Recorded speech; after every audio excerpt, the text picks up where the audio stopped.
Okay, well, this is the Economic Development Commission meeting on Tuesday, May 20th, 2025, and it's about 4:06 p.m. We're in the McCloskey Conference Room, Suite 135, and this meeting has been posted in accordance with the Indiana open door laws.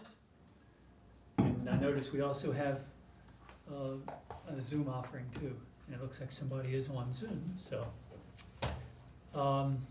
first thing I thought we'd do is do a roll call. So I said, I'm here, Isak. Isak, City Council member at large. Boom.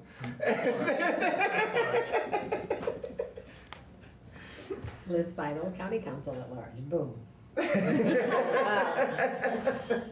Vanessa McClary, Commissioner. Boom. Man, I don't think I keep that up. Tim Hankey, member. Boom. Boom. Did a big boom. Kurt Zorn, member, and no boom. Di Dolorosa, ESD. Jane Cooper Smith, ESD. And we have a couple people. Hi, my name's Adam with Stone Municipal Group. I'm one of the outside consultants reviewing the CF plans. Okay. And Jen Pearl with the Bloomington Economic Development Corporation. All right. Approval of minutes. So, were these in the packet? Yes, they were. Were they? First email. The first email, okay. Well. All right. That goes to show how careful I am because I didn't see it. I'm gonna reshare. Okay, does anybody have any comments or corrections on the March 18, 2025? Motion Was to it- approve. Was That was last month? week. Huh? Or last month, yeah. I think I was. Well, it says March 18th, and then Liz isn't on there, but she was at the last one. So is this not the last meeting? Yeah, because I was at that meeting. I'm pretty Yeah. sure. I Oh. think we met in February and March. I don't think that we met in April. We did not meet in April. So Liz, weren't you here? I was here for one of them. Let me And see. I'm pretty sure. So that was February. Really? Oh, I thought it said March at the top. I was Okay. definitely not here. I don't remember coming that soon. 'cause And I then didn't get here's called March. in We had till the a end full of house July. in March. And so I think we need a correction to this. Yeah, 'cause it So I don't this think he was one, there.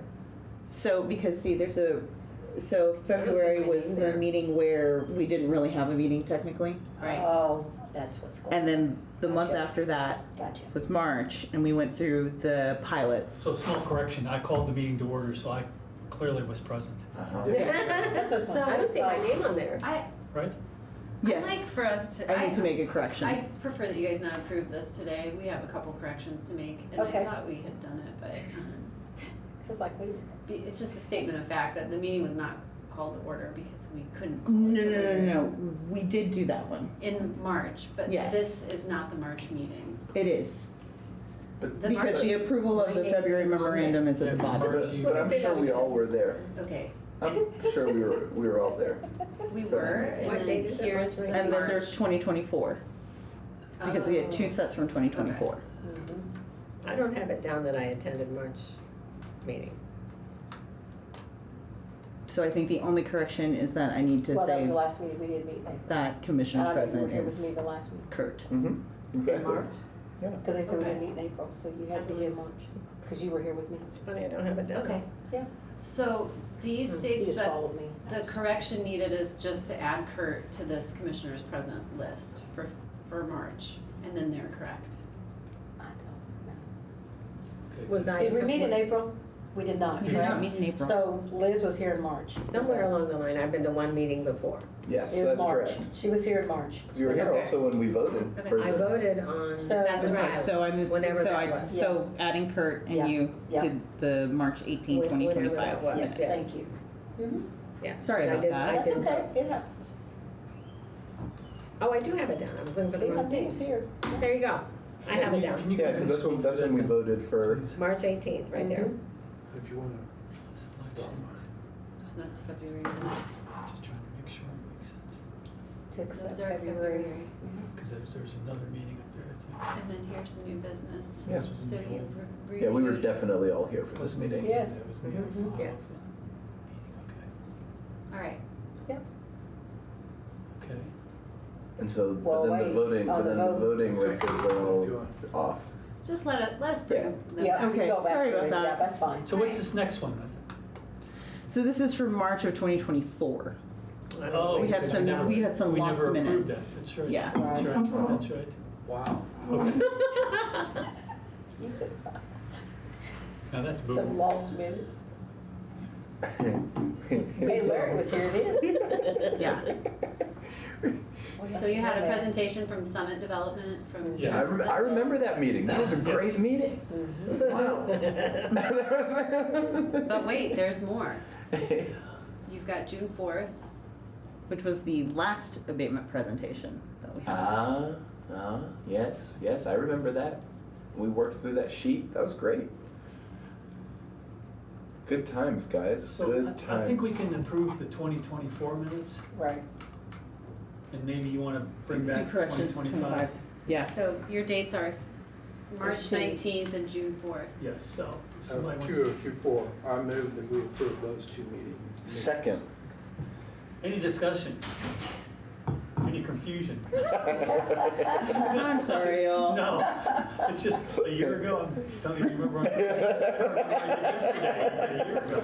It's like, yeah, now's your chance to That's right. change the record as you remember it. You're a mess. So all in favor of approving the minutes for March 19th, 2024 and June, whatever that date was? 2020. 2024. Mhm. Indicate by saying aye. Aye. Any opposed? Any abstentions? I'll abstain because I wasn't here. All right. We've taken care of that. Good. And I think the next piece of business is going to Why can't we get the, have her come back? Our abatement. Yeah, great. report, correct?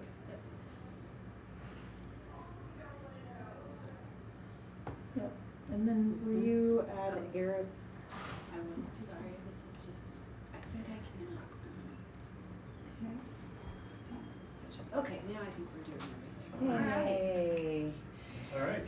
Hello, everyone. This is our annual abatement presentation. I'm Audrey Del Rosa, ESD.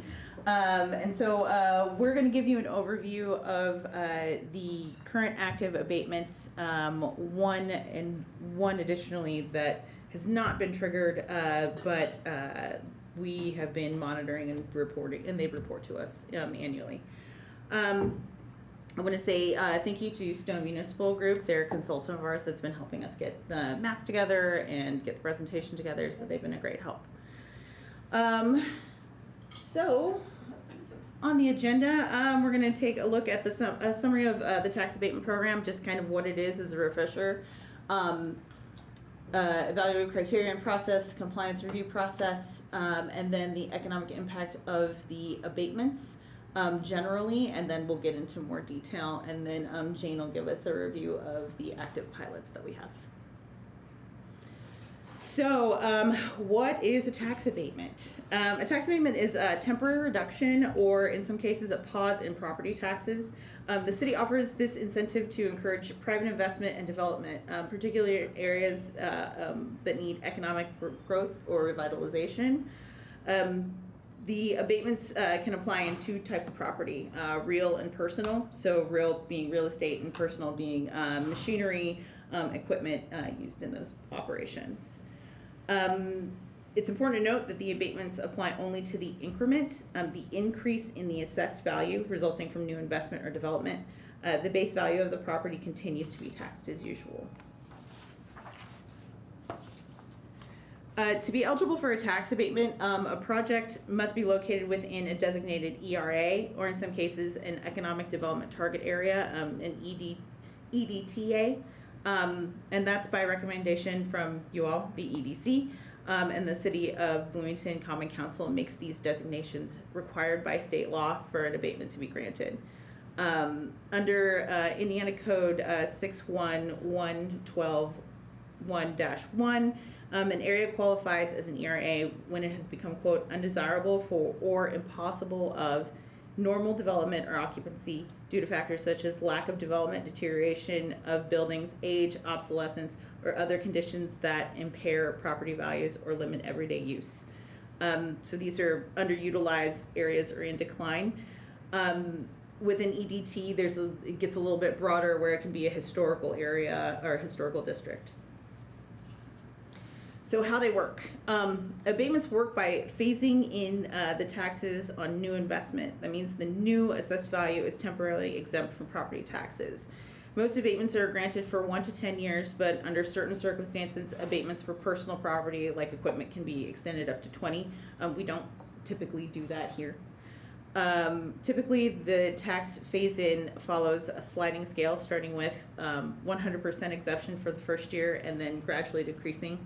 They tend to go 100, 90, and sometimes they go 195. So it's usually in like either 10% or 5% increments. However, the city, the designating body, can approve an alternative deduction schedule if a project requires a different structure. And Indiana code does allow for that flexibility. So evaluative criteria and application process. Abatements are evaluated and approved. It's key to ensuring transparency and accountability. Every request goes through a formal multi-step process, beginning with a staff review and culminating in a public vote by council. The Economic and Sustainable Development Department, us, receives the application required and the required statement of benefits, which is an SB1. We'll be referring to that form a couple times, which is used statewide. From there, ESD reviews the proposal and recommends it to the Economic Development Commission, you guys. And then if you support the project, it moves forward to the Common Council. The council reviews whether the project qualifies as an ERA, an economic revitalization area, or if it meets the criteria for an EDTA, which is required for certain types of residential abatements. The council also determines whether the abatement term and schedule are standard, sliding scale, or an alternative schedule. This whole process concludes with a public hearing and the passage of a confirmatory resolution which finalizes the abatement authorization.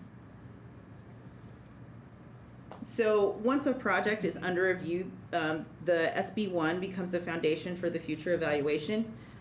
This document sets the baseline for key projects, including the property's assessed value at the time of the application, current employment levels, the amount of new investment, and the applicant's estimates for job creation and wage increases.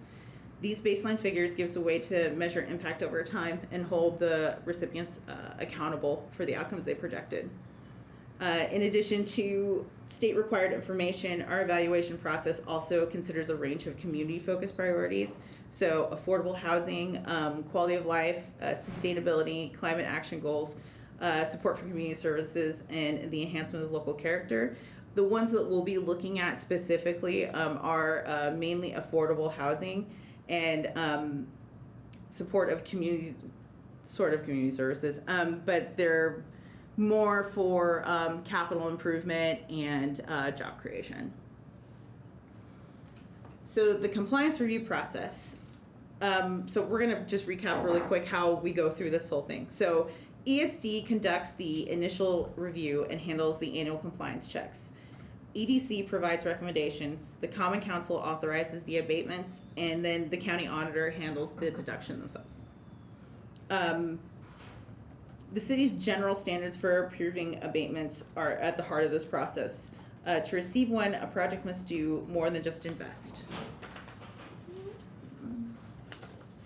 It should create capital improvements that enhance the tax base, significantly increase living wage, full-time and permanent jobs, raise existing wages, or contribute to the development of affordable housing.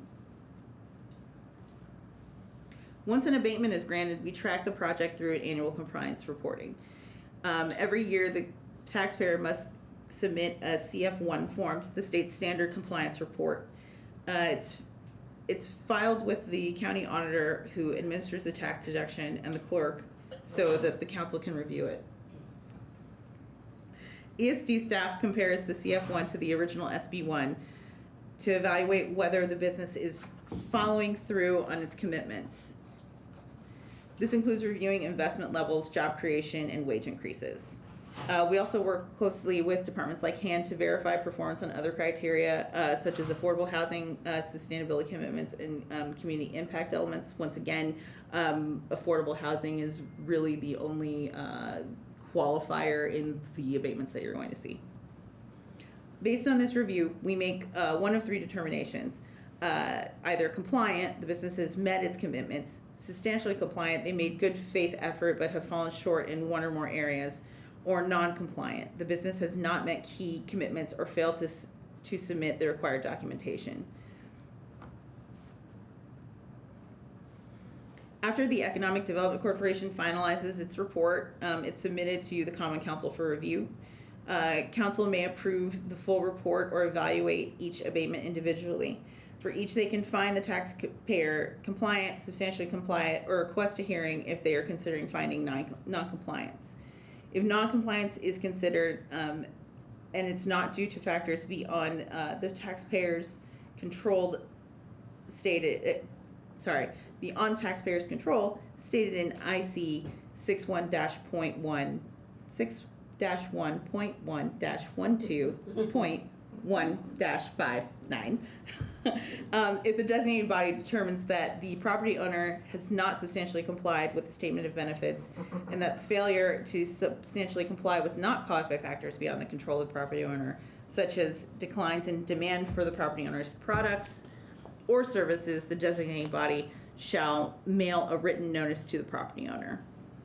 This notice begins the formal process of addressing potential noncompliance. Do you want to pause and see if anyone has questions before you move on to the impact? I know this is really dry, guys, but it's gonna get exciting once we get to All right. Super exciting, thank It's you. gonna get exciting. That's very thorough, thank Okay. you. All right, so the economic impact of the tax abatements.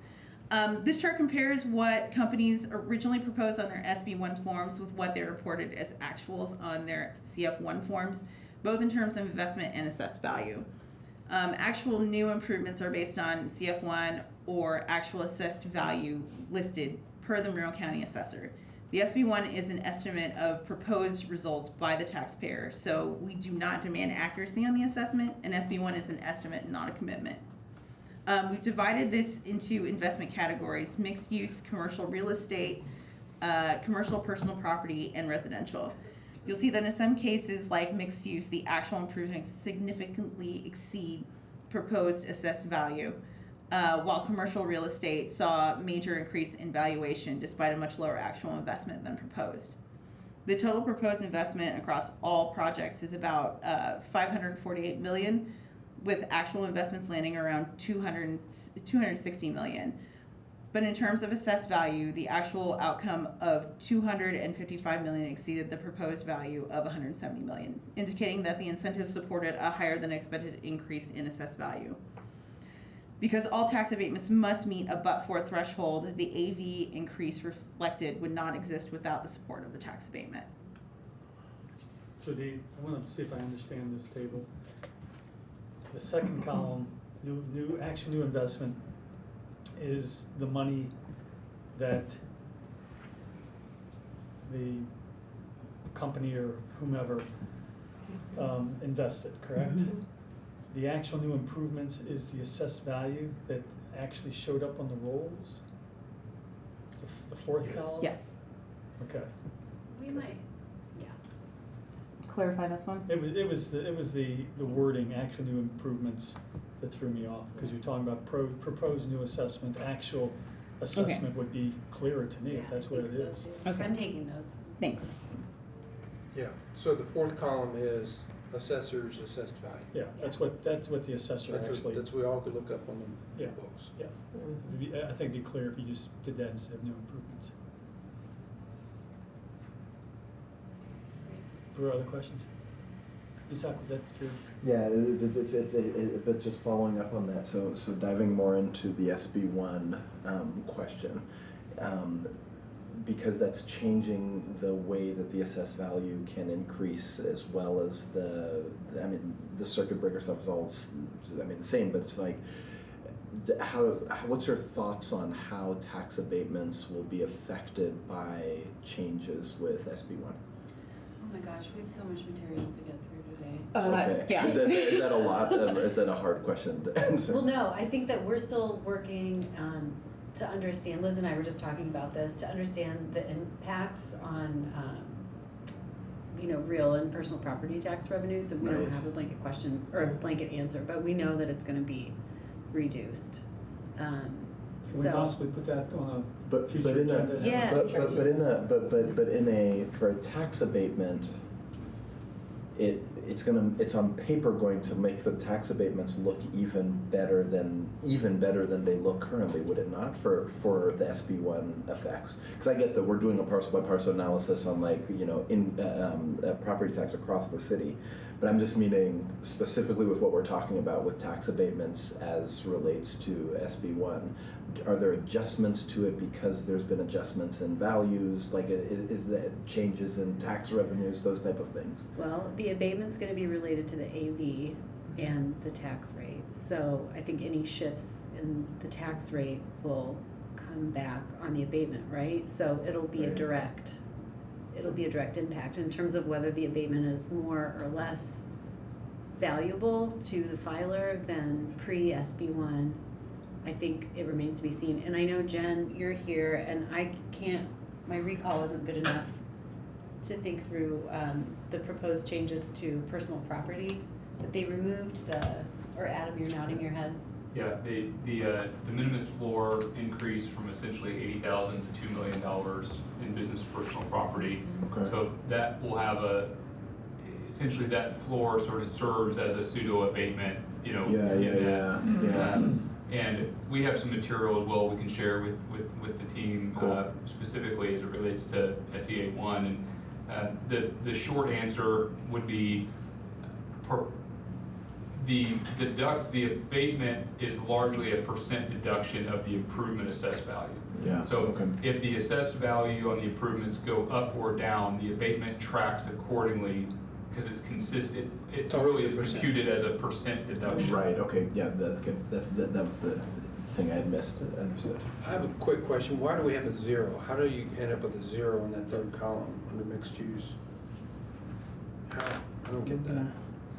Look at that really quick.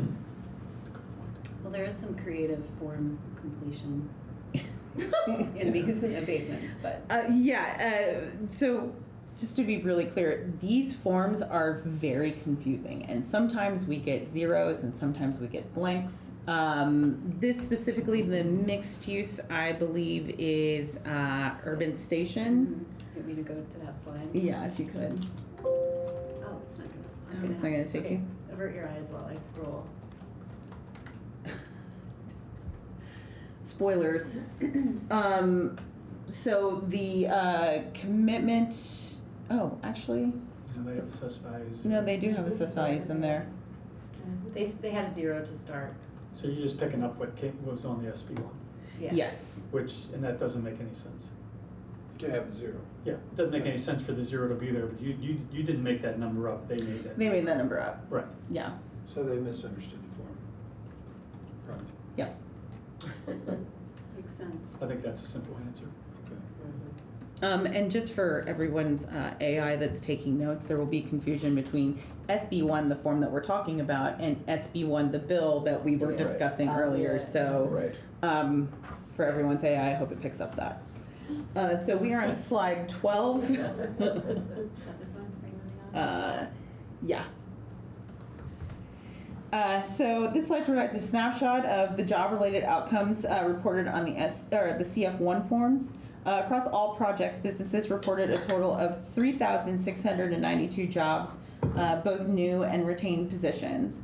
The total salaries associated with those jobs amounted to just over $317 million. When we average out both new and retained positions, the reported average salary was approximately $85,895. $8,500. Oh my God. This helps us understand not just how many jobs were created or preserved, but also the quality of those jobs in terms and wages. I'm curious, sounds high. I actually have a comment first. It's average of all Is the it- jobs. Is it possible, because you have, on the previous thing, you have what they wanted, what they put on SB one and what they have on the CF one. Mhm. I'm assuming this came off of CF one. Did. Could we have a comparison of what they proposed versus what happened on this slide? That would be my suggestion. I think the council may want that. Noting that. And I'm still curious, maybe explain it or maybe think about it. I think $85,000 is too high. I don't think there were 3,692 jobs at $85,000 created.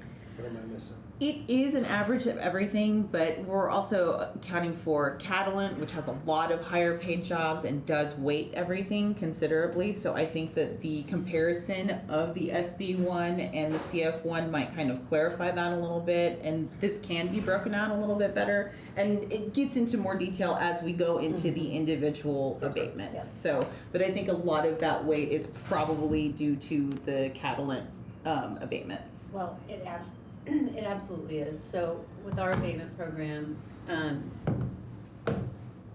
the state allows this program for job creation and capital investment, but in Bloomington, we're really looking at it for housing development. And so Catalent represents our main job creation abatement. And the most recent abatement was in 2022. Post-pandemic, they were hiring at $30 an hour. And that $85,895 ends up being just north of $40 an hour. So I think it really does scoop the high and low of that But you employer. just said Catalent was $30 an hour, which is more like 60,000. Mhm. Yeah, so the bulk of their jobs were coming in at that rate, but they had enough higher paying jobs that were also being created post in the Defense Production Act times that I think it skews high. Okay. We can come over it though, Yeah. I think the proposed v actual on that would be good.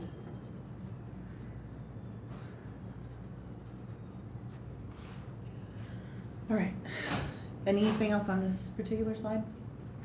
Okay. So how did you get the 85,895? Did you take the total salary? That is an number? average of total jobs versus total salary. So So, it seems like you should take 317 divided by the 3692 to get that. That's what they now. did. yeah, that's what we did. I don't think I got that when I did my little math here. That's what I am looking, because I just did that. Did you get the same thing? Yeah. Did you get that number? I got, Yeah. Okay, then yeah. maybe I don't know how to rounding- run this. rounding. Yeah, I'm with that, okay. All right. Okay, so here we've summarized the affordable housing commitments made through tax abatements, including income levels served, unit counts, and occupancy rates for 2024. We're highlighting 3 projects: New Urban Station, Southern Knoll, and Union at Crescent. Each development committed to setting aside a number of units for residents earning below a certain percentage of the area median income, or AMI. New Urban Station serves households at an average of 29%, with a total of 15 affordable units, all of which are designated affordable in 2024. 11 of those units are currently occupied. Southern Knoll serves at 52% AMI with 31 affordable units, and 27 are currently occupied. The Union Crescent holds 20% AMI with 120 units originally committed, and 116 designated as affordable. 74 of those units are currently occupied. Is that really 102 or 120? I think you said 120, right? No, I'm sorry, if I said 120, I didn't mean to say 120. It's 102 is the number of units that they're required to have. Okay, ready. The next, so we're getting into the individual abatements at this point in time. So Southern Knoll is a 31-unit, two-story affordable housing complex, and the development offers the following public benefits. Go to the next slide. All 31 units are affordable to households at or below 80% AMI with a current occupancy rate of 87%. Of those units, 24 units are affordable to households at or below 60 AMI with a higher occupancy rate of 92%. 7 units are set aside as permanent supportive housing, and additionally 7 units are designated for individuals with intellectual or developmental disabilities. The real estate improvements are complete, and the staff has found this project compliant with its tax abatement commitments. Or substantially compliant, I'm sorry.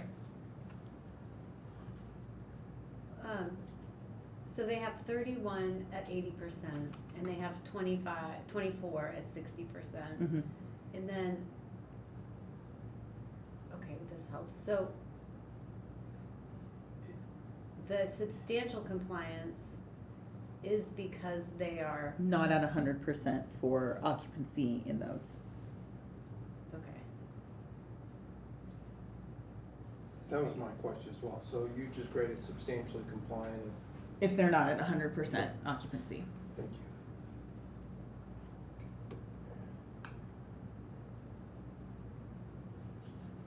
So this property is in its 6th year of abatement at 98%. It exceeds the proposed benefits on the CF1 for capital investments, new employment, and salary.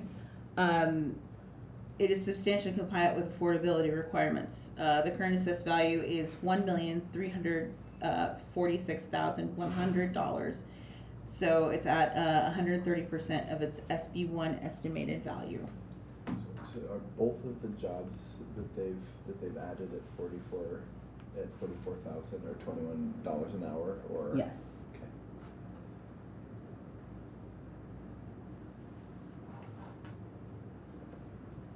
All right. Union Crescent is a 146-unit, 5-story mixed income housing development, originally approved with the commitment to provide no fewer than 102 units for households earning 60% AMI or below. The original real estate improvements are complete, and ownership has since transitioned to the Annex Group, which is currently implementing phase 1 of a turnaround strategy to restore affordability and improve living conditions. The property has faced significant safety and operational challenges, including repeated trespassing, biohazards, disruption caused by individuals seeking shelter. These conditions have delayed leasing progress and require ongoing remediation. The Annex Group has partnered with a security firm for intervention. They have contracted with a professional cleaning service for biohazards, and they intend to commit over $500,000 in property improvements with the target of having all 102 affordable units fully restored by November 25. Despite these efforts, the staff has found the project to be non-compliant with its abatement commitments. Well, Okay, would you repeat that last, you said the staff have found them to be not compliant? Yes. I'll jump in. So our thinking is really just that, I'm sorry, Dee, are you saying that they have 102 units? No, they only have 64% Yeah, of okay. the original 70. I need to clarify that slide. Yeah, I'll make a note. So basically, in the other, Yeah, In the- I'm sorry. we updated the slide deck. So Okay, we that's had- why we were confused. Yes, Yeah. and let me The line just say here, okay. something else. I really wanted us to frame this discussion today Mhm. with the reporting period for tax abatements is determined by the earliest filer. So if we have, how many days from the earliest filer? 60? 45 days from the earliest filer. We had a very early filer this year, which meant that even though the deadline for tax forms was last Thursday, right, we had to turn the abatement presentation around by today. So the filers are allowed to send those snail mail as long as they're postmarked. So we had last minute updates come in and last minute communications with this company. And so back to Union at Crescent, It's obviously a really substantial affordable housing development project. As Dee mentioned, the developer does have a plan for turning it around. But given that they're only at 64% of their committed occupancy, we really don't feel good about standing up to the public and attesting that the public's getting the value out of this tax incentive. We feel like we really want to see an improvement in that occupancy rate. So, you know, on one hand, they do have some committed plans in place. That's what they're telling us. But the number was not there. Can you go back one slide? Because we didn't have all of that status. I'd like to have that. I Yeah. did update all of that. That's okay, yeah, because when I was reading, I was like, I didn't see that. Okay, thank you. Now, Yeah. And then ownership has changed to the Annex Group. The Annex Group is the developer, and they've been on this project since the beginning. I think they have taken over active management of the project. So maybe it's a shift, maybe it's not.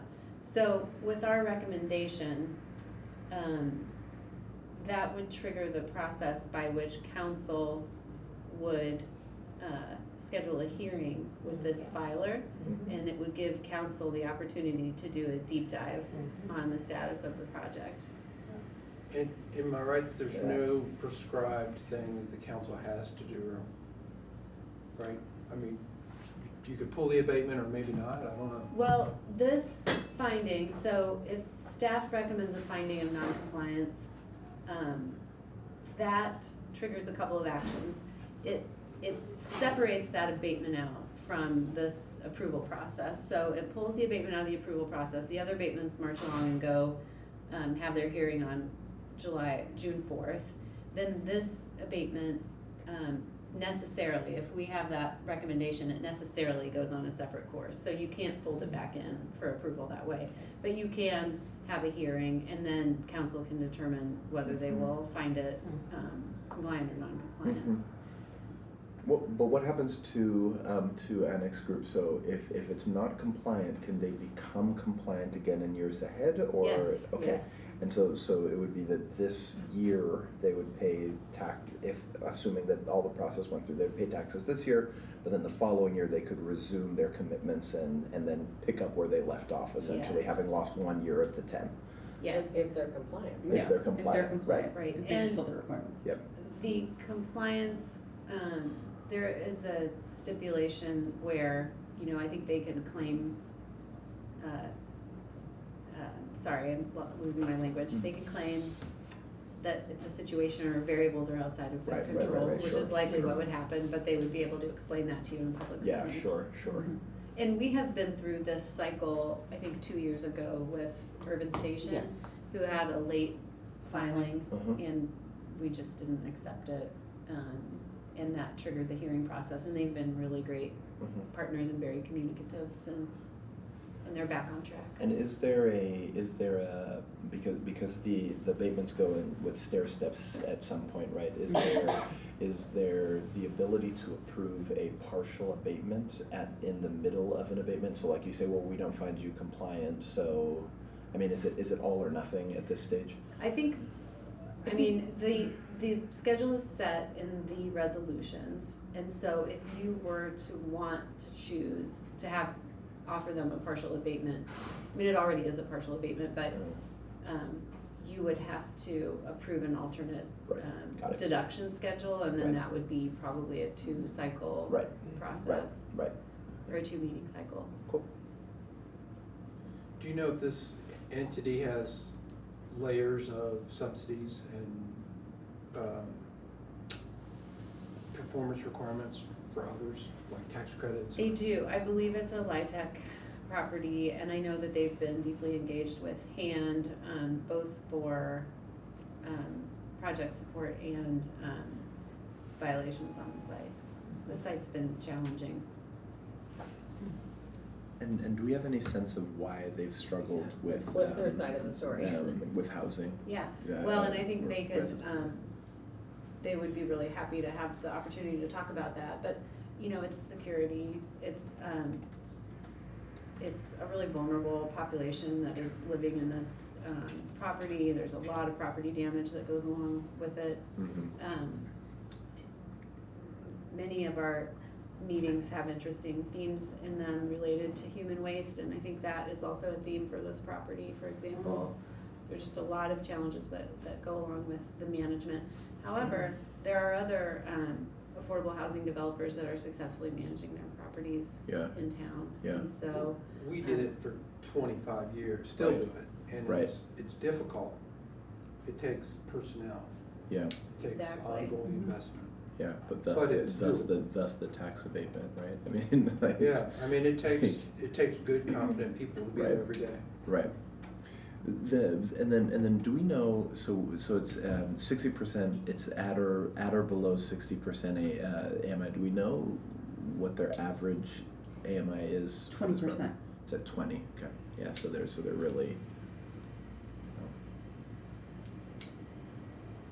yeah, it's people who are experiencing some hardship, yeah, some serious hardship. yeah.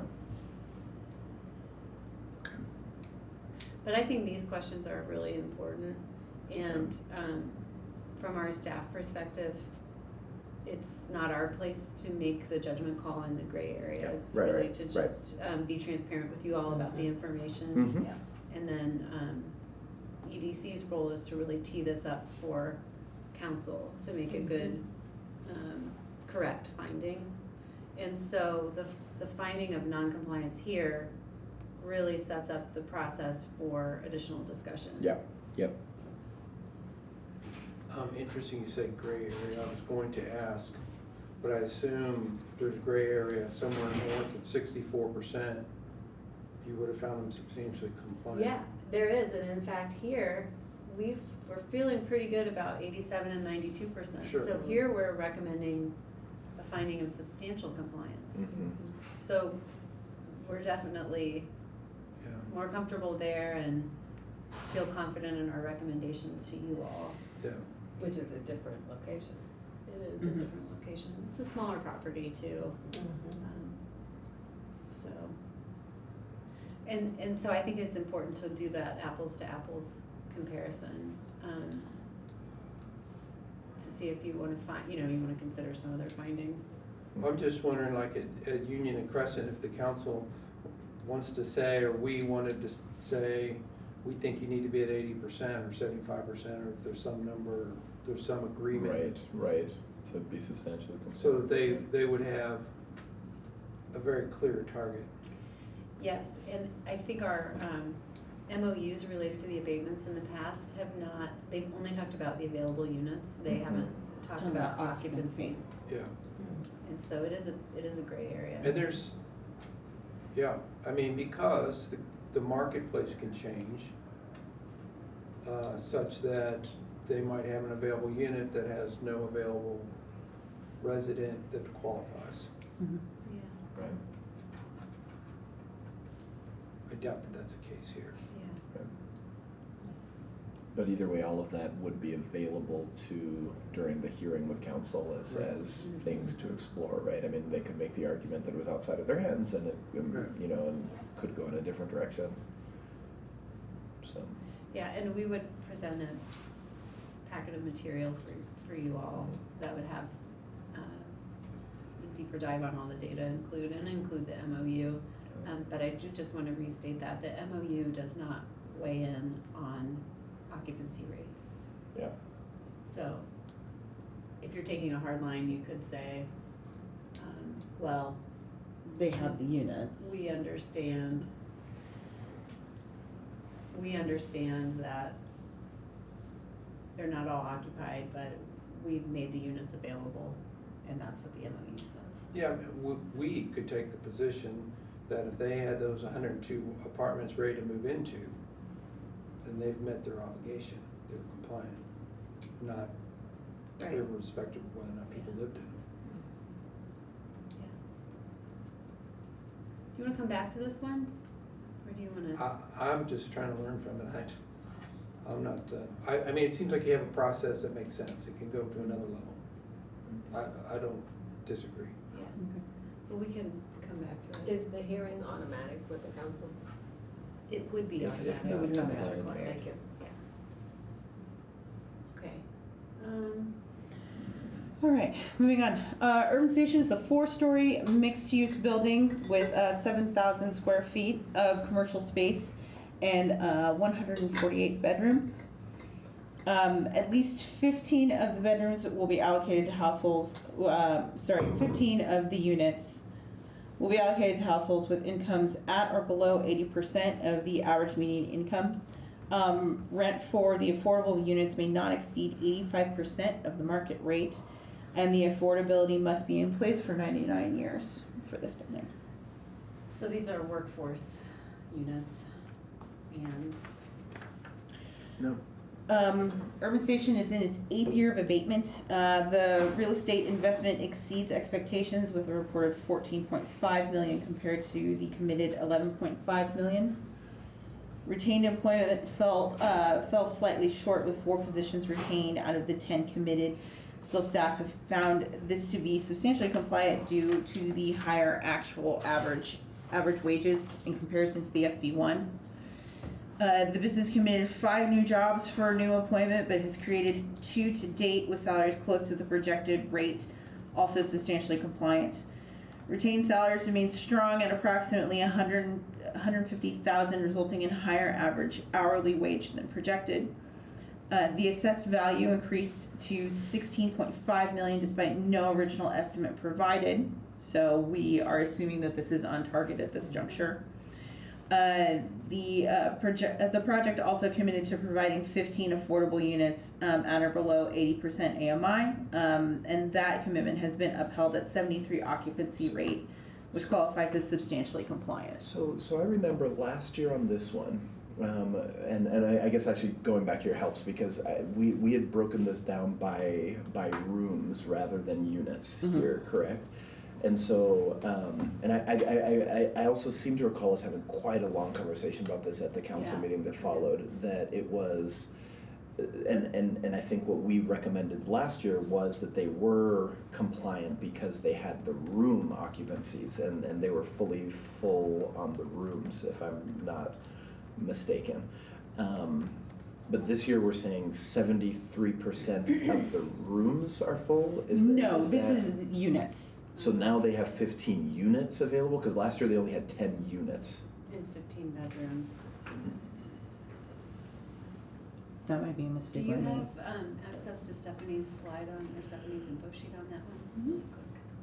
Thanks, Isaac. Right, because 73% of 10 units is, puts us closer to that other situation, it feels Right. like, right? Like, Yeah, this one feels Grayer. gray. yeah. Gray also. I might raise the same question about the employment.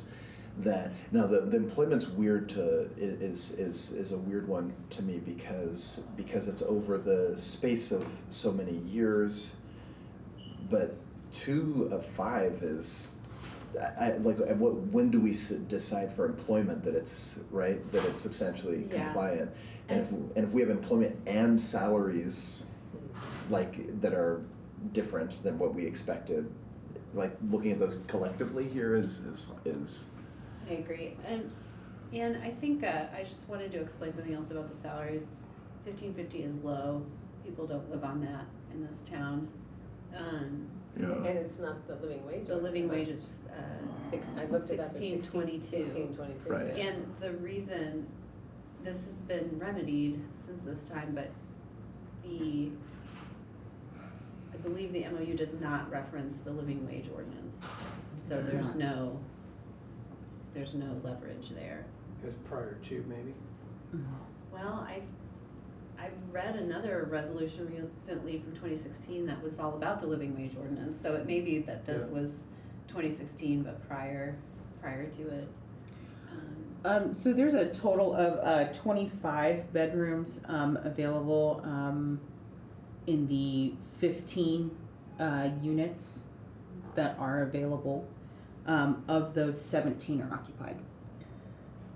Okay, so they have since last year added 5 new units of affordable housing. Are you looking at last year's presentation or something? I was, let me pull it back up now. So Dee, you were saying they had 17 They have bedrooms? 17 bedrooms occupied out of a total of 25. 17 bedrooms, sorry, let me pull it up and not be in two minds here. Okay, so last year, You really dislike Um, them. last year we said that they had 10 total units with 15 bedrooms. So they had 2 one-bedrooms at a particular average rate, 3 one-bedrooms. So they had 5 one-bedrooms and 5 two-bedrooms was the way it worked out. So that makes the 15. That made 15 bedrooms, yeah. Right. But if And- we're saying now that since last year they've added 5 new units Well, but for a total of we only care about the units that were, okay, so they have different reporting requirements for hand and Uh-huh. for their abatements. Uh-huh. And so what I wanna do is look up their MOU, because we have to go by the MOU, right? The MOU. Right. And last year on the presentation we said no fewer than 15 bedrooms will be allocated. I think on the slide before this we mentioned bedrooms as well. So just I Yes. say that the reason have to be I'm careful. also bringing this up though is that because if they have seen some increase in units with this, it helps appease me on the question of substantial compliance versus do I have a concern with this one. And the context matters, right? Yeah. That actually they've added some new places and you know. I need to move this. So I haven't figured out, the 73% is of what? Of the 15 bedrooms Of the required? 15 units, because I was only going by units. Units, okay. I was not going by bedrooms But it is but under the MOU. Well, hold please. And did you say that the MOU doesn't include complying? We're with the looking it living up wage? right now. No, but I mean with the living wage ordinance, it doesn't require that. I'm just double Not that I checking. recall. It seems interesting to think that it would, though.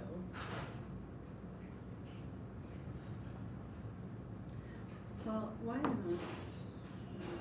don't want you guys to wait, but I also wanna get through. Do you wanna move on and we'll come back to this one? Sure.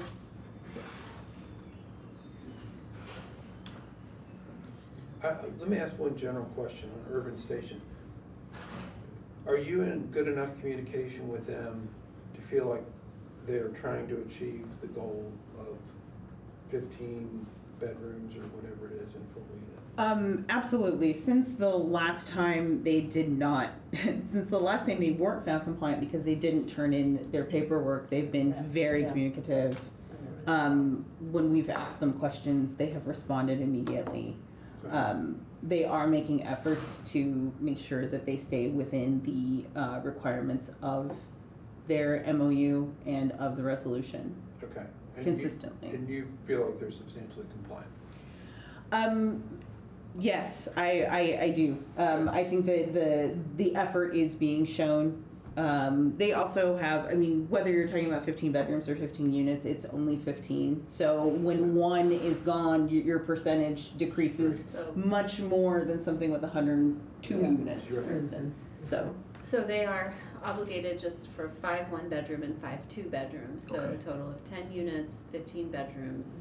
And so, D, I think on Stephanie's form, I would be curious if they have 17 renting at workforce rates. The workforce housing unit, 17 bedrooms at that rate? yeah, Is that what that's they what said we on their have, then form? they're exceeding the requirements. Right. yeah. And all of those, and then the. But that would then tell us that they are actually compliant, not substantially compliant, Right. because they're, they would have a 73 occupancy, they'd have 110%. Right. And so, I guess like the 73% occupancy, I just want to, I think what this needs to do. I'm sorry, folks. Oh, don't worry. Dee, what's the number of units on Stephanie's report? The number of total units on Stephanie's report is, just a second. 15 of total units. Okay. And then, Is that? well, how do we get to the 73 number then? 73%. Because there are 11 units occupied. Okay, so they're saying 11, so which is, we should interpret, yeah, so 11 rooms are occupied currently. Some of those are 2 bedrooms. So, Okay. Some of the units are 2 bedrooms. Right. Right. So, but but we count, here we're counting by, sorry if I'm over confusing myself. no, per the MOU, you can count bedrooms or units, it's listed both ways. And so I think we should be able to report to council both ways. Okay, so, but So- here we're saying 11 out of 15 rooms are occupied. That is, Which isn't 73. No, here we're saying 11 out of 15 units are occupied. But they only have 10 because we are units. only requiring 10 units. 5 of the units are 2 bedrooms. Right. 5 of the units are 1 bedroom. But then why are they reporting, so like, are some of these 2 bedrooms, they could be 2 unrelated people? Like, is that, No. like, Listen, I think that they are compliant. okay, I mean, Um, rather than substantially compliant. Yes, because, If we're going by bedrooms, then yes. can I see? Yes. Confused about the living wage. So that's the total required housing, and then how many are occupied on the spreadsheet? Go with that. 17. However, I think we Or those are bedrooms, I'm sorry. This year, it's No, that's fine. 17 affordable bedrooms is, Yeah. and those are occupied. Mhm. Okay, this is compliant, folks, I'm sorry. But it needs to be in it, right? So it needs to be. Okay, so Alright. Jane, you just said you're staying with it compliant. Yes, we're recommending compliance. I think this Right. is shaky, but the purpose of this abatement is really more about housing and Housing, job yes. creation. Right. So I feel comfortable with Right. substantially compliant. And then D, I think we need to tighten up that occupancy rate, and so it would be 17 over 15. Okay. 113. Okay. But you're right. Okay, emergent strategy. Here we are at 5:05, okay.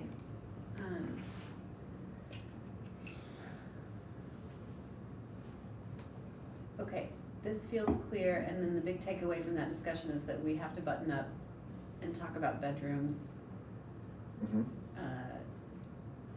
and units Yeah. specifically during that event, okay. And I'm just the reason I looked up this one is because I remember having both a long conversation here and there about it and the council, so Yeah. I think, we should present this in a way that, to avoid the conversation we just had, right? Like, For sure. Well, thanks EDC for having it. I think Okay. you ought to have the whole conversation. All right. Woolery Mill is a property at 2550 South Breaking Away. It's resolutions 0401 and 1314. This is an oldie but a goodie. We've all appreciated what redevelopments happened on this site. Dee, do you want to jump in? Yeah, the project is committed to 6 million, I'm sorry. No, go ahead. Okay, the project committed to 6 million in new real estate investment and has reported 4.3 million to date. While this is slightly below the target, the staff considered this substantially compliant given the scale and scope of improvements completed. The project has exceeded expectations in terms of job creation with 60 new jobs reported compared to the 45 originally committed. Wages also outperformed projections with 990,000 in new salaries, including part-time roles at 15 an hour and full-time roles at $20 an hour. And the assessment value has reached over $3 million, which is slightly under the projected 4.2 million, but still considered on schedule and meeting expectations based on the development time. And did we get, is this current, I mean, I remember this is what we said last year, but like $20 is not our housing wage in Bloomington and 15 is below our living wage. It is, these are current, this, was, set in '04 and '13, so these, in the, MOUs and resolutions aren't, I'm just talking about their report. Oh, we don't mention it in the LEs and resolutions? Yeah. Okay, fine, so we can't judge on that. Yeah. We can only judge on the, And then just The improvement. generally for just our awareness, like what, do they, have they stopped with the capital investments? Like, are they still building a hotel? Like, what's the? they've talked about redevelopment at that site and different projects. I think the hotel idea is on hold. And, you know, with the abatement, we're only abating the increase in AV that's happened. It's Yeah, not- yeah, We're not putting anything on the table yeah, yeah. without Yeah. also receiving the benefit first, Right. so, yeah. Okay. Right. Um, okay, let's get into this monster. Let's frame it first. So everyone is surely tracking that Novo Nordisk has purchased Catalent, which is great news for Bloomington. Novo is a great company, in spite of maybe some challenging news in the last week.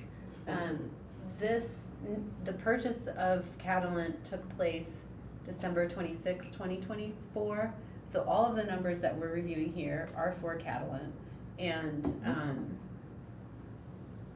the abatements transferred to Novo. It was an asset purchase, and so everything transferred to Novo. So Novo is filing the forms, but this is, again, last year's performance, last year's company. So the first, we have 3 abatements, 1506, 1904, and 2206. And they are interwoven. So Dee, would you like to describe them? Yes, so, I'm gonna try and jump in the right place, and look over what you've already said. Resolution 15 supported Catalent's, investment in building improvements, machinery and equipment to expand capacity for formulating, filling, and finishing vials and syringes. This is a personal property, abatement, at 10 years, or for 10 years at 70%, and it's currently in year 7. New personal property investment was projected at $25 million and reported at 31 million, or 31.8 million. The assessed value was projected at 10 million and is currently at 9.56 million, which staff finds on schedule and meeting expectations. 1904 supported phase 1 of Catalent's expansion, including building a 15,000 square feet of manufacturing space to increase packaging capacity and support new device assembly. This is real and personal property. The real estate abatement is 10 years at 80%. It's currently in year 4. And the personal property abatement is also 10 years, currently in year 5 at 95%. Real estate investment was projected at 40 million, but no qualifying costs were reported. Personal property investment exceeded expectations, projected at 85 million, reported at 107 million. Real estate assessment value increased significantly from the projection of 10 million to 52.2 million, exceeding expectation, and personal property assessment value came in slightly below the projection, 32.3 million versus 34 million. Any questions on this one? Yes. Yeah. How do we have no new real estate investment, but the big increase in assessed value?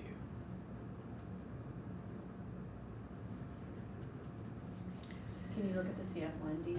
It's blank. The CF1 reported was blank. So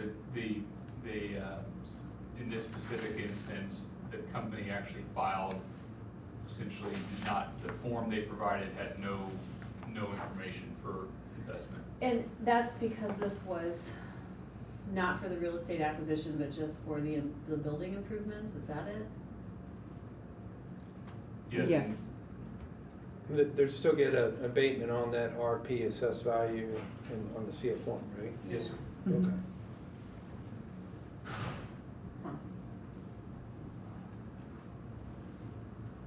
So again, it's the Yeah, way I you think filled out it's, the form. can I look at the Yes. form? Yep.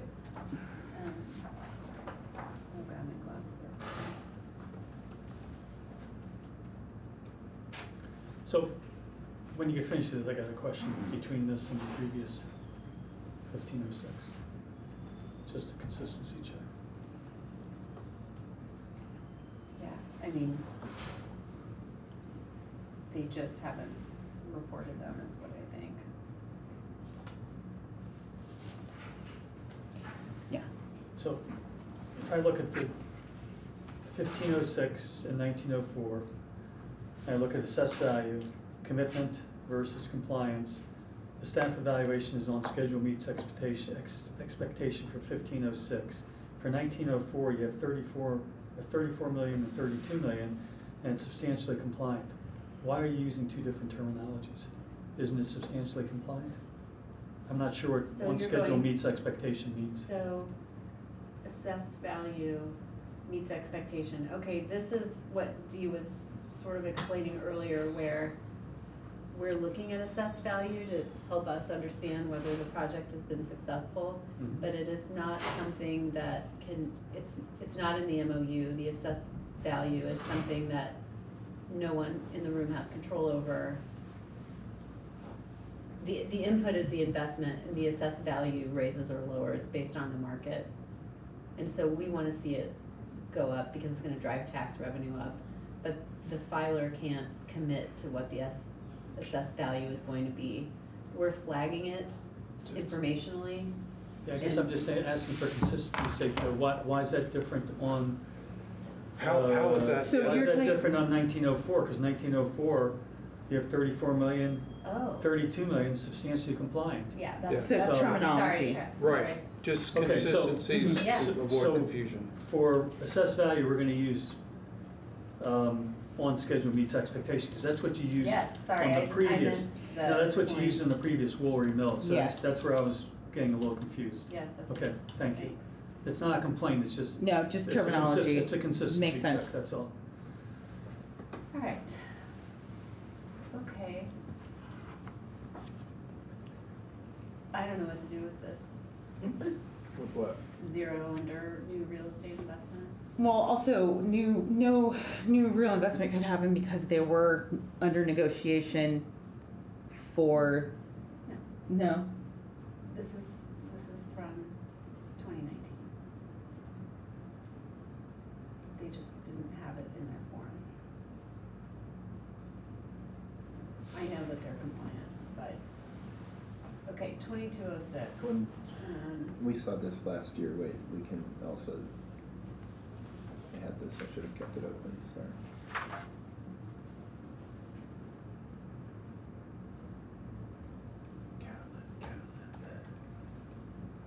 Here, this is. I'm glad somebody's so organized, he has stuff from last year.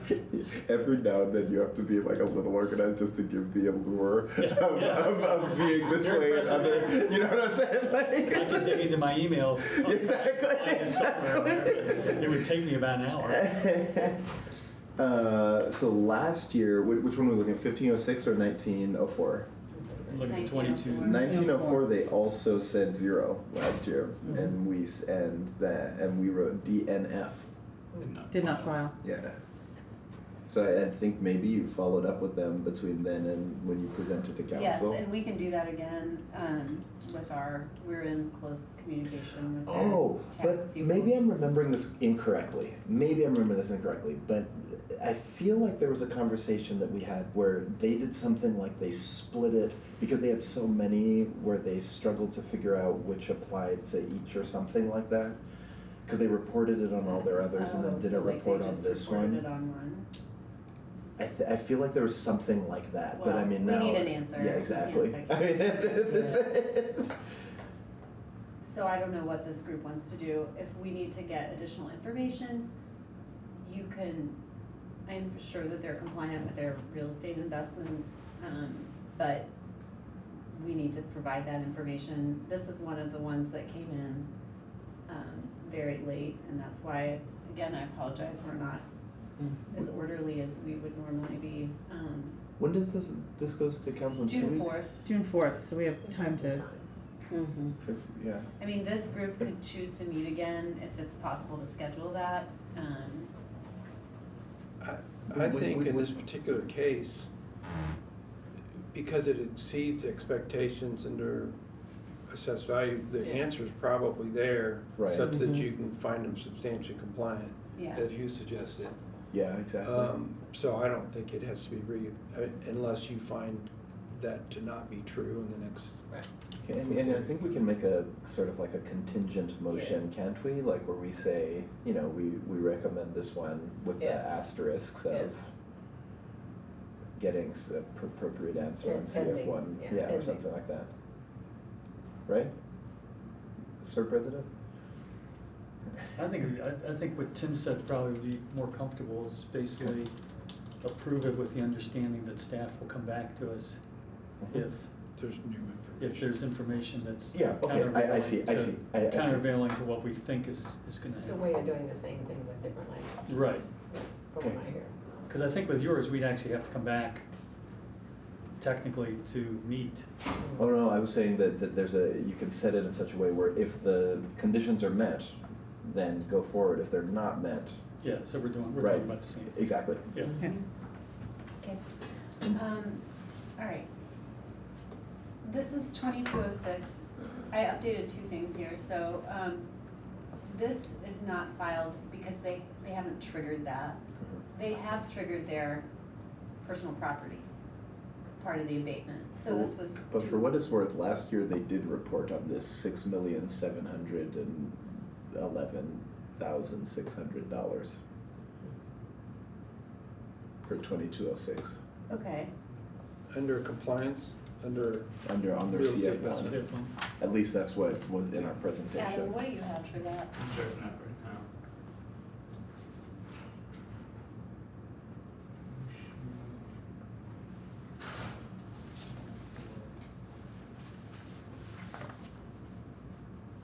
It was 2206, correct? Yes. Uh-huh. Yes. I don't have one either, in any of these CF ones.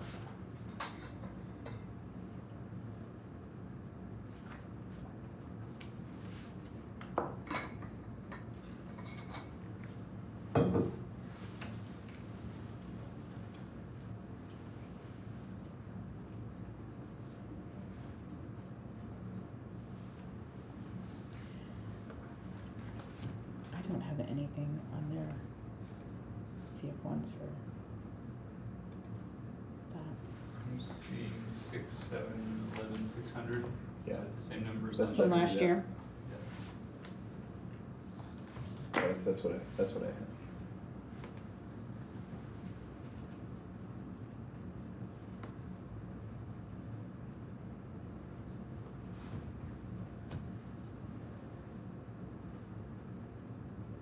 I'm just feeling very frustrated at the lack of clarity, and I don't feel good about having you all. We need to have a buttoned up proposal that you guys give it an upvote, not a vote with all these qualifications. Mhm. So I'm not sure, I think that these are correct, but I just don't feel like we merit your vote for it at this time. So I wonder how the board feel, or how the commissioners feel, Kurt, and whether we need to circulate a final, continue walking through this presentation and circulate a final via email that, I don't know if we could do a proxy vote when it's buttoned up, or if the commission might wanna schedule a follow-up meeting.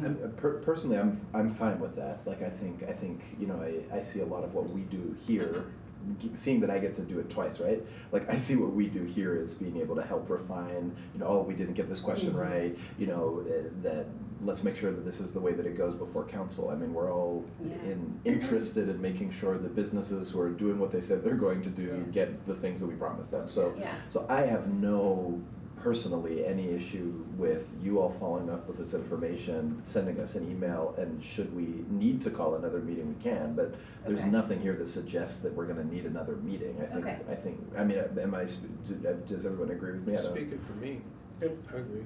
Yeah, okay, if you I guys mean, are I fine mean, with it. the heart of it is, Catalent, of all companies, Right. has circumstances outside their control. Yeah. And it appears they've done everything they can to comply. You find them substantially compliant, that makes sense to me. Yes. And including on employment. And I know why I was confused about what was triggered. This is triggered. It's that,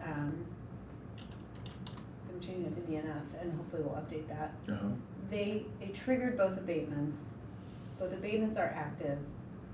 When we get into the jobs numbers, they have 3 years, per the MOU, they have 3 years to come into compliance with the jobs numbers. Right. And so with 2206 in particular, it was in the middle of the Defense Production Act, and they were making enormous investments in COVID vaccines, and then the market fell out for that, and the site job growth was stunted at that time.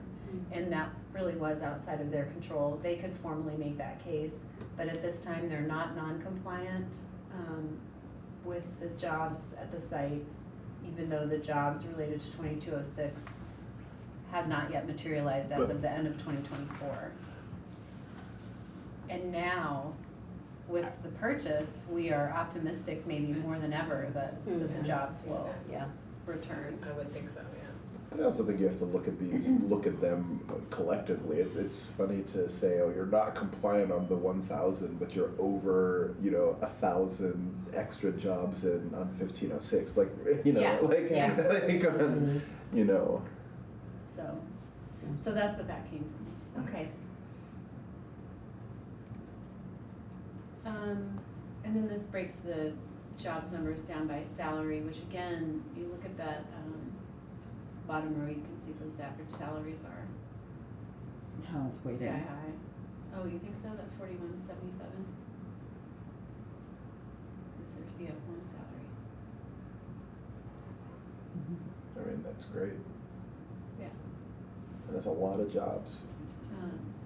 Okay, I'm gonna keep moving then.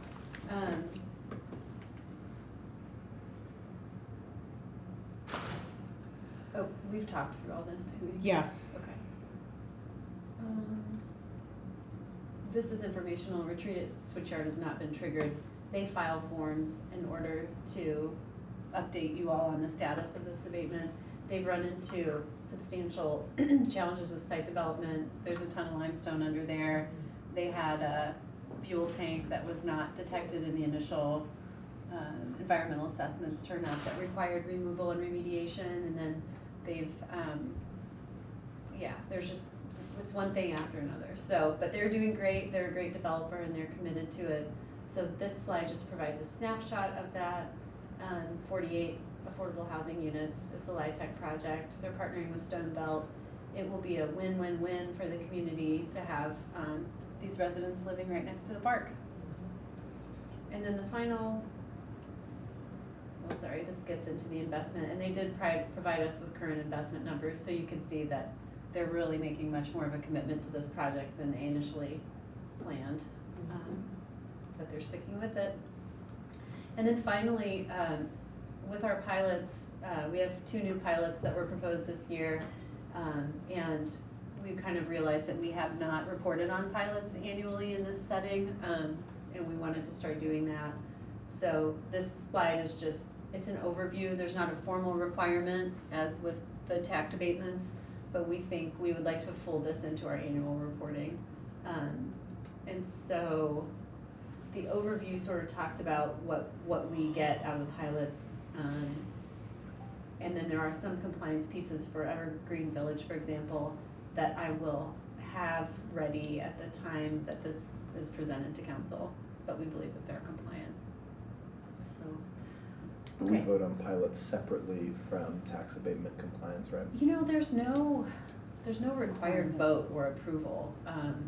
Didn't we approve the one to Henderson Road, or we just do that here? You did that here. Okay. You will have a Multiversal separate agenda existence. item on June 4th to consider that and vote on that pilot Uh-huh, as a standalone. right. As part of the annual Right. compliance process, this Nothing. is just informational. But we approve them to begin with, got it, yeah. Yep. Yeah. Okay, so I think Dee and I have a list of questions that we need to have answered before we go to council. I'd like to know if commissioners have additional questions, and if not, I think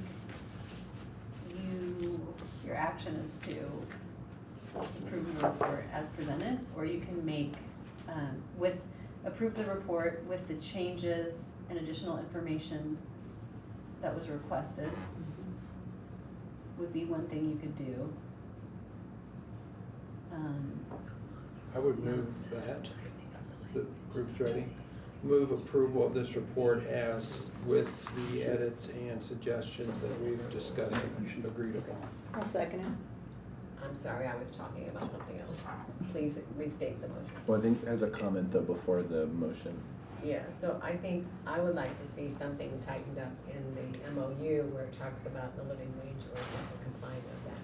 So however we can get that in there too. Okay, and I think we can, make sure that it's in that, the pilot agreements is the next thing, right? Wherever Because those are it needs to live. be, yes, Pilot, so- anything that reduces the liability for the person seeking funds from, needs to have that language, I think. However, I need to say that. Yeah. And that was the intent of the living wage ordinance, was we didn't want to have someone, making money that would not Be on the backs of our workers. I mean, we didn't want city funds or county funds to have any Yeah. sort of liability that way for the person making the money. Yeah, I've noted that. And, Thank you. We should see that in all of our future agreements. Thank you. Okay, Tim, do you remember your motion, John? I move that we approve this report with the edits as discussed and agreed upon. I'll second. Any discussion? Okay, well, all in favor say aye. Aye. Anybody opposed? Anybody abstaining? All right, that's approved then. And I'm assuming the next thing on the agenda is new business, and I'm assuming we don't have any new business. We had a whole lot of business. Say we don't need any Can more. I, can I comment on that? I mean, I have a question. I'm concerned that all of these things are old. You know, Switchyard, that project that's not even on yet was started 4 or 5 years ago. Mm. Yeah. Mm. What have we done for us lately? I mean, there are people in the community, and part of it was generated by the school board's analysis. You know, they hired that consultant to find out the state of the community, and it was bad. You know, Right. we've lost population, Yeah. Right. incomes are going down. It's not good. Right. What's our role? Mhm. And does the commission come up with ideas, or does the staff come up with ideas? Well, I think it's tricky because there are a lot of projects that are being discussed through the redevelopment commission. Those don't touch the economic development commission, and they aren't really ready. Often they're not ready for public consumption, so there's a lot of hope wells. So I think like the city's doing a lot of work to advance projects, but then what comes to the EDC is really related to a specific set of incentives: economic development revenue bonds, tax abatement. We really don't even lean on tax abatement very hard in this community because we have so prioritized TIF revenues. We do have a new abatement application that's in for an affordable, it might be senior affordable on the south side. That looks promising, so we just received that this week. So I think there are things that come in, but it's just the tools related to the EDC are so, the toolbox is narrow or smaller, and so we just don't, we maybe don't get a ton of them. We're not doing grant making, but I think the baseline question is a really good one, and I think another way I would tackle it is by a question you had at our first meeting, which was about how we communicate about our incentives packages. Mm-hmm. And I've been working on that list, and I'm just trying to figure out how to get it posted, how to publicize it. But I've worked on it with Anna the Director of Housing and Neighborhood Development, and it has been really handy as a tool when I'm communicating with developers at Hopewell, for example, to say like, oh, have you tried all of these, have you looked into all of these things? So I just haven't figured out where it goes on our website, but I think maybe having you guys look at that document and approve it and say, yes, go forth and plaster this all over the place would be helpful. So what would you like to see happen? I'm not really clear on our role, to be honest. And that's what, I think that's what you're trying to explain. Yeah. It's really a few incentives that we, Just a small package Right. that so we should do our best to promote those incentives. And that's, at least we'll accomplish that. Yeah, at a minimum, but I think, if the economic, well, words late in the day, the Economic Development Commission, its broad role is making recommendations to council. And so if the commission wants to have more active engagement, and we want to be tracking like what's happening nationally and trying to advocate for other tools to come into our local toolbox, if there are ways that we can do that, I think there would be appetite for it. So, I mean, that's a question that I asked here months ago too. Is like, how do we expand that toolkit if we need more things? What else needs to be in our toolbox? It's just, I think more I'm learning about it, it's really, and Kurt teaches it, so he can tell us more. But I think that, yeah. You bailed on that as That's fast right. as you could. Anyway. Okay, well, it's a good conversation. I think we should continue it, and I have it on my tentative agenda to bring that document in June, and maybe we could kind of walk through the tools and talk about them and get a sense of them. I think it'd be worthwhile. I know that there's some tools that we apply in certain ways out of habit, agreements that were thought to be the right thing 10 years ago or 20 years ago. What constitutes affordable housing, what should be the commitment, what should be the length of commitment. All those kinds of things that are attached to your tools, we could open up the discussion on that, make sure they're still relevant. Yeah. Jen wanted to say something. Yeah, I'll keep it brief. I think the tools that are here are a narrow set of tools from the broader economic development tools we use in the community. So as the BEDC, we work community-wide. Other incentives are rapid permitting, very clear planning and permitting. I know the city is working on that. Land leases in certain areas. Excuse me, I'm involved in the permitting process. The city is a fail at that. Period, the end. Anybody wants to debate me, I'll give you plenty of specifics. The mayor knows it, everybody knows it. Maybe we'll make progress, but I've been trying to, as a quick example, develop some affordable housing on Miller Drive for 5 years. The number of obstacles is just mind-boggling. So I think the question was like, what are the tools to bring to the table? And our organization, because we're separate from the city and we work across municipalities. So when we look at our larger toolkit, it's site readiness, it's planning permitting, it's incentives that we've discussed here. It's willing partners to come to the table. And so I think always the question is how do we work together better to receive the companies? There are projects that we're working on that go beyond what was discussed at this table here that I know we're partnering with the city on as well as partnering with other parts of the community.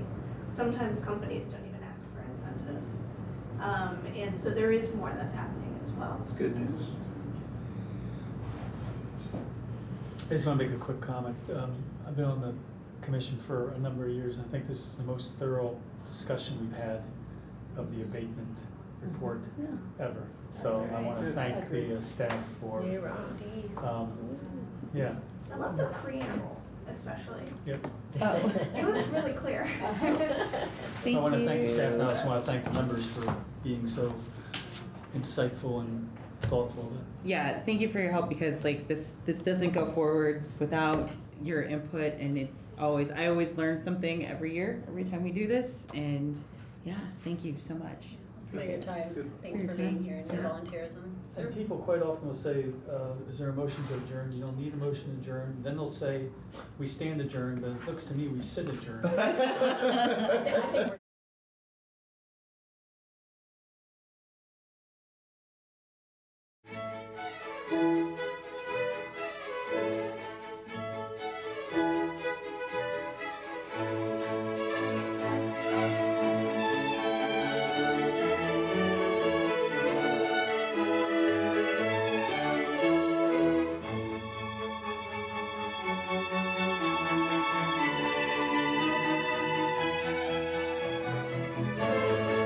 Thank you.